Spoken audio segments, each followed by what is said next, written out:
positive. Oo nga, no? Lalo na kung, di ba dapat move forward na lang, look at the positive side, positive things that are happening to your life. Kasi kung mag-focus ka sa present and future, past na yun eh, past is past, di ba? Though lahat naman, syempre, hindi naman ako perfecto. Syempre, nagagalit din ako. And alam niyo yan, kung paano ako nagalit din before. And kilalang kilala kita. Diba?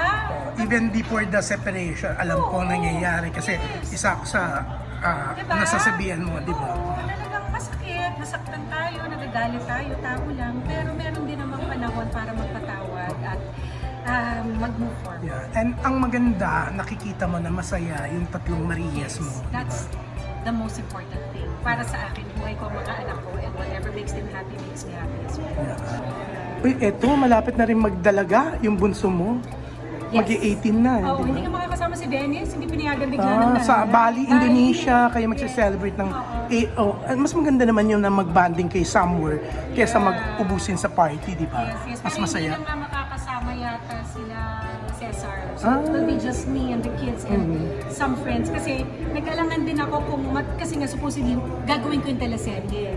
So nag-alangan ako kung makakapunta pa kami ng Bali. But then I had to, nag-decide nga ako na hindi na lang ko nagawin. So natuloy kami.